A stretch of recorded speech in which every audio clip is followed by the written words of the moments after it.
Hey guys, welcome back to Brian's Mysteries and Adventures on Trail. And today's case takes us up to Alaska, northern Alaska, and more specifically the Ambler area and the gates of the Arctic National Park and Preserve. So the gates of the Arctic National Park and Preserve is, unfortunately, it's the least visited national park in the United States, but ironically, it's the second biggest. It's got over 8 million acres of land. And the park is primarily on portions of the Brooks Mountain Range, and it wasn't actually established as a park until 1980 when the Alaskan National Interest passed the Lands Conservation Act. And in this park, there are no roads because there's really no infrastructure, and it's just so remote. So really, you can only access it by water, these float planes, or obviously by foot. And today we are going to be talking about the disappearance of Thomas Seibold, and that's how it, even though we spell it Thomas, he was German and he was called Thomas. He was an extremely experienced outdoorsman. Now, I'm not just saying that he liked hiking and camping. He had spent 6 years teaching and training at this school called the Teaching Drum Outdoor School. It's a survivalist education center that apparently what they do is they teach Native American values with primitive shelter building and hunting and gathering, even weather forecasting. And during this time, he got so into it, he was actually an instructor for the school. He was just really doing well. He had some crazy times though there. At one point, he had almost actually died in the Minnesota boundary waters. Some incident with, a training thing, and he got hurt with an axe, I guess, trying to build a shelter or whatnot. He was with a friend, however, and the friend told him to stay put. However, Thomas tried to walk out on his own, and he almost died, but he was able to be brought home to safety. And during the winters, he would spend his time in the forest, in the forests of Wisconsin, in the northern woods, and he would just make handmade shelters, live off the land. He made his own clothing from animals that he would catch. In the summer times, he would stay out for the entire month in the wilderness, again in the Wisconsin north woods. And he was just described as incredibly capable in the wild. He was very kind. He was described as a gentle soul, very cheerful, and just a powerful drive to live the best that he could. And he was also trying to inspire that in others. In June of 2012, he just wanted to put all this survivalist training into practice, and he traveled up to Alaska. And he started out his trip down in the southern part of Alaska, apparently in a Native American Alaskan fish camp, where he traveled along, and he traveled up the Tanana River, and he was heading towards Fairbanks. And this whole time he was living off the land. And around September of 2012, Thomas, he had arrived in the northwest Alaskan village of Ambler. And from there, he hiked about 30 miles up the Ambler River to a cabin that he had been planning to stay with this woman who was apparently a friend of his mentor and at the outdoor school program that he was studying at and working at. And his mentor had put him in touch with this woman. And this cabin was in the Brooks Mountain Range, and it was just outside of the gates of the Arctic National Park. On September 27, 2012, Thomas said goodbye to the Schreibers. Those were the people he was staying with, and he excitedly headed off to the gates of the Arctic National Park. But unfortunately, this was the last time he was ever seen. He was supposed to be back at the end of October, right around the end of October, beginning of November. And November 10th is what he told people would be the cutoff date, because that was the date that he was supposed to catch a flight back to Wisconsin, technically on November 15th, because it was several different planes that he had to catch, and there was trekking. He had to hike all the way back to get to Fairbanks and then take one plane and then the final plane back to Wisconsin. Well, he obviously didn't show up for any of those flights, and it was on November 11th that the Alaskan State Police were alerted of his failure to show up.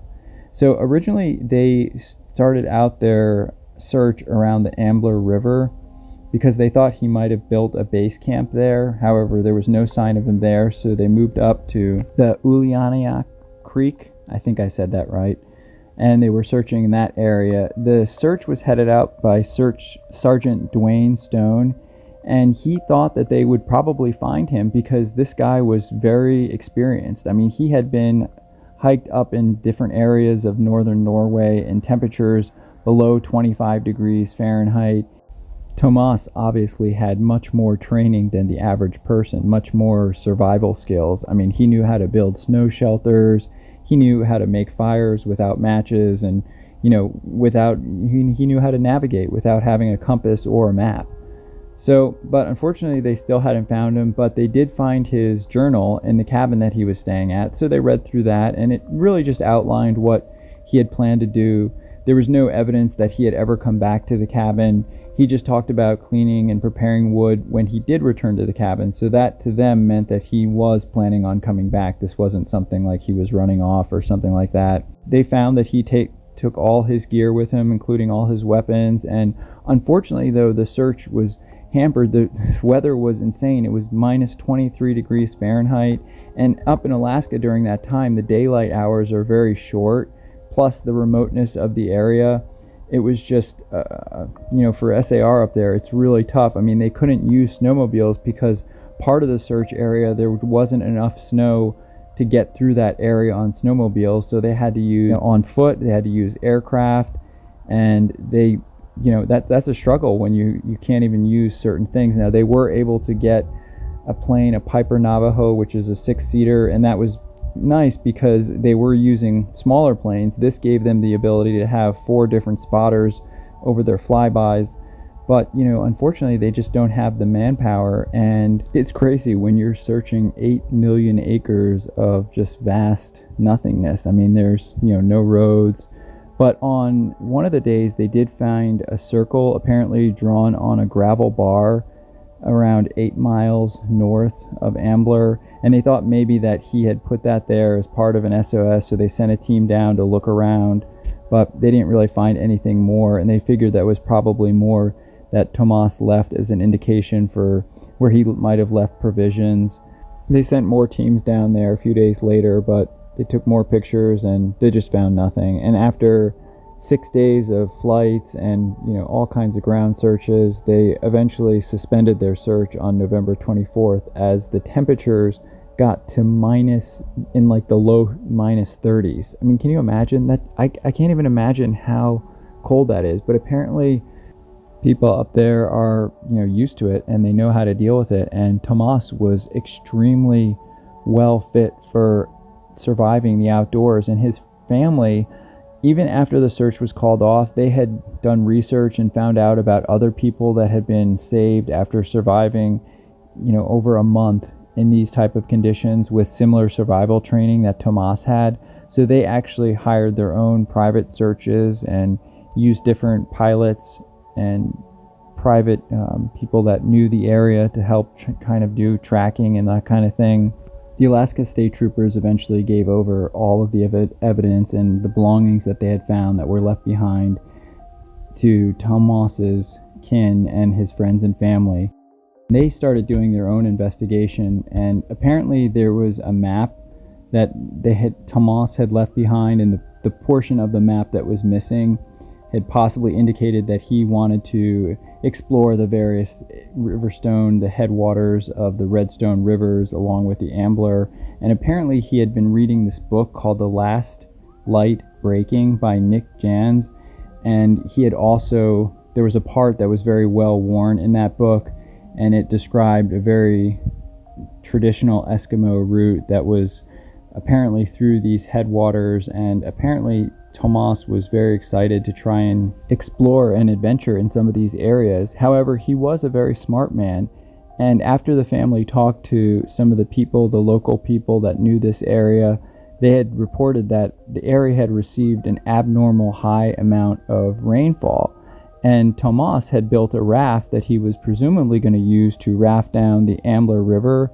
However, he obviously had decided at the last minute to abandon that plan. He left the raft behind, which just shows that he was very knowledgeable. He knew about the weather. He wasn't taking unnecessary risks. This wasn't a story like out into the wild or something like that. This guy really knew what he was doing. He took the right precautions, and so it's hard to say really what happened to him. It's possible that he might have just gotten lost, an injury, but this guy really knew what he was doing. And as time went on, more controversy arose about his disappearance because the family found out that the native people there weren't even asked to help join the search. And they would have obviously loved to and been more than happy to help join the search. And in fact, one of the native elders, Walter Sampson, he said that him and one of his colleagues, they flew and did their own private search because they felt that it was their duty and they couldn't believe that they hadn't been asked to help. So I don't know why they weren't asked to help, because obviously the native people would have a very, very extensive, knowledge of the land and possibilities of where he might have gone if he had gotten in trouble, as far as the weather and different areas. So understandably, the family was upset about that. And I think that it's really wonderful that a lot of these native people went out and did their own search anyway. But unfortunately, Thomas remains missing to this day, and it is one of the most mysterious disappearances in Alaskan history, because here is this guy that had all this training. He had a plan. He was smart about his plan, and he just went out and nobody ever heard from him again. Thomas was only 32 years old at the time of his disappearance.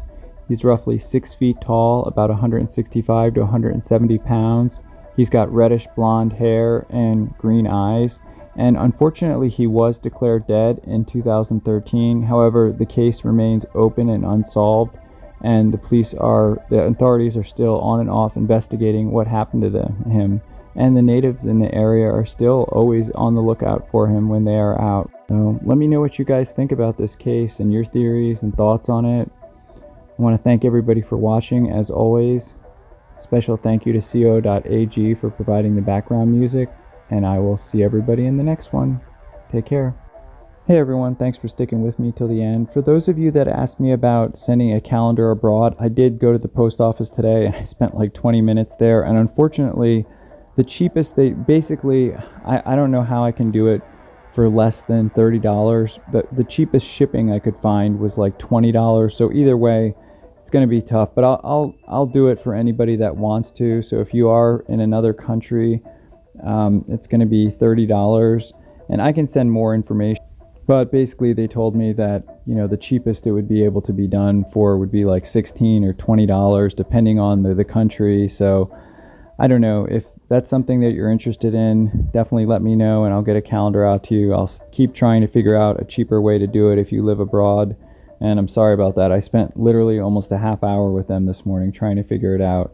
And if anyone else wants a calendar, as always, I'll have the information in the description for various ways to purchase one. All right, guys, take care.